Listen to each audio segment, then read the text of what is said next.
Hello and welcome. Could a crashing global economy hurt the future in more ways than one? As budgets get slashed in the wake of recession, one of the areas first hits is the arts. It's far easier to imagine creating jobs in traditional industries and professions, but is that the problem? A lack of imagination?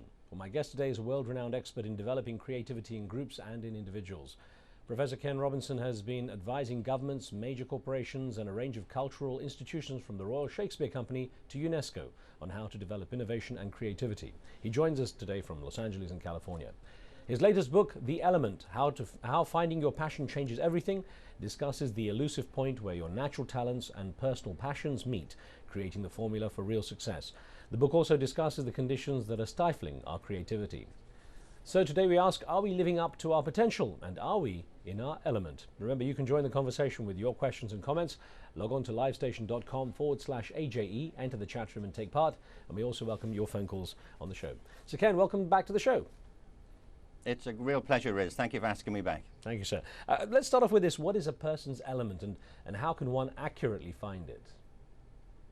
Well, I think being in your element is two things. It's when you're doing something that you're naturally good at, but that you also love to do.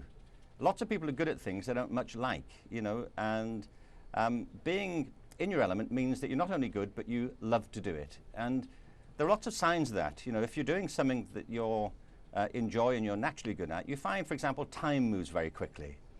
5 minutes, if you're not enjoying yourself, can seem like an hour. If you are, an hour can seem like 5 minutes. So it's about touching your natural talents and passions. Have you discovered yours? I think so. I have a great passion for education and always have done since I was a kid, really. And I love working with people. I love giving people a different sense of their own possibilities and inspiring them to think differently about themselves. So yes, I think I have. Now, of course, in our last conversation, we were discussing, it was about 6-7 months ago, we were discussing how the education system, in your opinion, is very archaic and outdated. It's geared towards an industrial era and doesn't really take into account the way the world's progressing and the needs of the modern world. And I wonder to what degree that kind of rigid structure, that kind of focus on especially sort of industrial age education, really limits how one can find themselves in their element. I think there's no question of it. I remember saying last time, I don't say this in criticism of teachers or of individual schools. The problem is much deeper than that. It's the whole approach to education. I mean, I'll give you one example of it. Education is normally seen as a very linear sort of process. That you start with young children, they have to go through a set program. The big aim is that they get to college, and then the assumption is that when they get there, they'll lead a life, with a good salary and a permanent job. Well, that was probably true for people of our generation. I don't want to assume how old you are, Riz, but I'll tell you me. I'm 58, 59 tomorrow. And for my generation, it was the case that if you got a degree, you were set.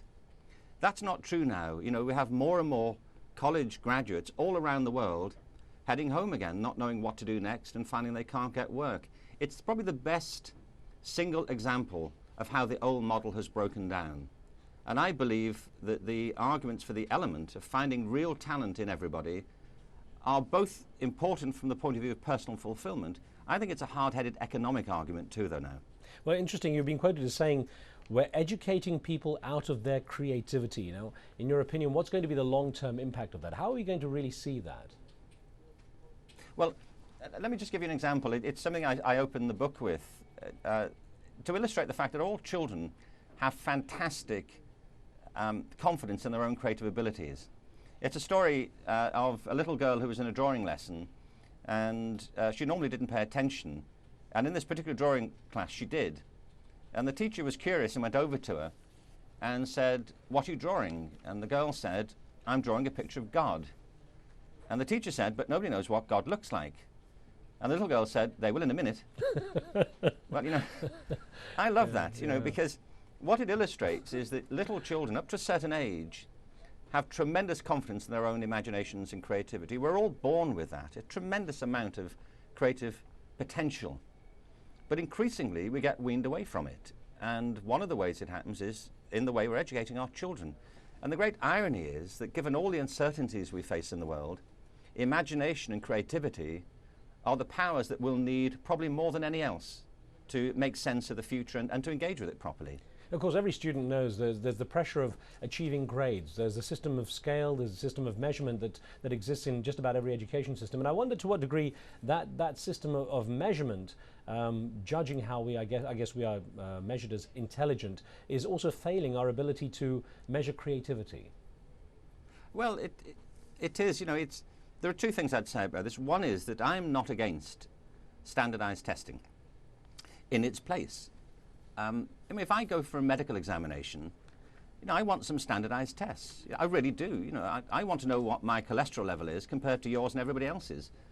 I don't want my doctor to assess it on some personal scale he invented in the car on the way in. You know what I mean? Don't to say your cholesterol is what I call level orange. I want to know on a standard scale. There's no problem with that for me. The problem is that in education, where standardized tests do have a role and they can be useful to diagnose and analyze progress, the problem is they've become almost the whole purpose of education. Now they've come to dominate the culture of education. And the consequence is that more and more kids are being discouraged. They're being alienated from the whole process of their own education. I think part of it is, that we've come to confuse education of children with manufacturing processes like motor cars. And it's a totally different process. Motor cars are indifferent to the processes by which they're manufactured. Children are not indifferent to the quality of their own education. If you turn them off, you can turn them off for a very long time indeed. So I'm not against standardizing, but you're perfectly right to suggest this. I think that standardized tests focus on there being one answer, or maybe 3 or 4. You have only a limited choice. And creativity is about seeing multiple possibilities, seeing many different ways forward and many different answers. So it does strike at the very heart, I think, of what I'm arguing for. I'm going to put a couple of emails to you back to back. We had a number of emails in for you on this topic, and one came in from Lesia in California in the USA. And Lesia says, maybe schools are stifling our creativity, but we cannot help it. Most teachers transmit information, but they don't necessarily teach. And the second one that comes in also from California, from Baja California, Sur, Mexico, Carl Eisenbach says, does your guest have any suggestions to teachers as to how they can increase their creativity? How can we make our classrooms more exciting for students, particularly when we or our schools may have very limited resources? I think they're great questions. On the first point, creativity is, to me, a very practical process. It's important to know that. It isn't just about people running wild, knocking the furniture down and doing the first thing they think of. To be creative, you have to be doing something. And you can be creative at anything. You can be creative at mathematics, at music, at gymnastics, at English, languages. But you have to be doing something. You can't be creative in the abstract. And that, to me, is the key to this, that if you really want to promote creativity, it's about two things. One of them is helping people to understand the core disciplines and ideas. You can't be a creative musician if you can't play an instrument. Right. You can't be a creative mathematician if you can't actually do math. So you have to be on top of the discipline, but you also need room in which you can develop your own ideas, where you can experiment and you can innovate. And if you're not allowed to do that, if you're not allowed to make mistakes, if you're not allowed to speculate and use your imagination, then of course you dampen your own abilities to be creative. So I've written a lot about this, about the techniques that teachers need to use or could use to promote and encourage creativity. And I think, in answer to your second question, we need to train teachers properly. You wouldn't expect teachers to teach literacy or mathematics if they themselves were illiterate or were not unable to do mathematics. So I think there are certain techniques here that we should really build into our teacher education programs and make much more generally available. An email that sort of follows up on that thought, and you've touched on it a bit, but it's from Pakistan, from Amina Wasif in Lahore, who says, you said in one of your lectures that, quote, creativity is the highest form of intelligence, end quote, and that we need to make creativity operational by reconnecting it to intelligence. Why do you think that some people consider creativity and intelligence two different things? Do you think that rigid classroom rules encourage this view and may actually deter students from being creative or being a divergent thinker?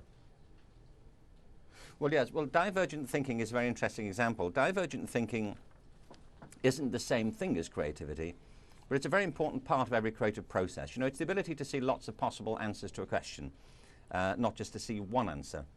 And I think a lot of the process that we see in education do stifle that particular capacity. But creativity to me is fundamentally linked to intelligence. I ask audiences all around the world. I speak a lot, at events in different parts of the world. And I often ask people to rate their own sense of creativity and to rate their own intelligence. And then I ask them how they would compare the two. And very often, people will score themselves more highly on what they believe to be intelligence than they would on creativity. And the reason, I think, is that we've come to separate creativity from intelligence. And we do it because there are certain myths about creativity and about intelligence. There are 3 myths about creativity. One is it's special people. It isn't. It's everybody, I think, that we should encourage to be more creative. There's a myth that it's about special things. So people will say, well, I'm not very creative. What they mean is I'm not very arty. But you can be absolutely as creative in mathematics as you can in music. And people think there's not much you can do about it, and there is everything you can do about it. But the problem also is that we have a very narrow view of intelligence. We think of intelligence as a particular type of academic work. And if that were true, we'd be in a pretty desperate state. I was in California recently, in Northern California, to do a book signing. And I was having a bit of a rant at this particular event about the way in many education systems we make a very harsh distinction between academic and vocational programs. The idea seems to be that some forms of work involve using your head and others just your hands. I think it's a ridiculous distinction myself. Anybody who works also with their hands is using extraordinary intellectual resources to do what they do. But anyway, I was having a rant about this, and I was signing this book. I wish to say, Riz, by the way, I didn't go all the way to San Francisco to sign one book. There were many books being signed that night. Wasn't like the publisher said, get to San Francisco, there's a book being bought. But I went up there to sign this book, or I was signing this particular book. And there's a man in front of me, and I said, what is it you do? And he said, I'm a fireman. I said, really? And when did you decide to be a fireman? He said, I always wanted to be a fireman. And he said, it was really hard for me at school because all kids say they want to be a fireman, and he said, but the thing is, I really did want to be a fireman. And he said, I got ridiculed about this at school. One teacher in particular used to say I would never amount to anything because the whole thing at the school was to get to college. And he said, anyway, he said to me in front of the class one day that I was stupid and I would never amount to anything. He said, I've never forgotten that. He made me feel so bad. He said, and then 6 months ago, I saved his life. He said he was in an accident. I pulled him from the wreckage and I gave him CPR, saved his life, and his wife too. He said, I think he thinks better of me now. Well, yeah. I think he probably does. And this is really the heart of the book's argument, is that we depend for our national, our local, our cultural vitality on a whole range of talents, and we should value them equally. In the arts, in science and technology, in what we might think of as practical professions. And the problem, I think, is that in education, we're zeroed in on a very narrow band of intellectual ability, and we sacrifice everything else in its interest. And it's a great mistake. We've got more questions. We're going to take a very short break here. More of our discussion in a moment. As we pause, let me remind you can join our conversation with your questions and comments by logging on to livestation.com and entering the chat room. You can see there's a debate taking place in there now. We'll be right back.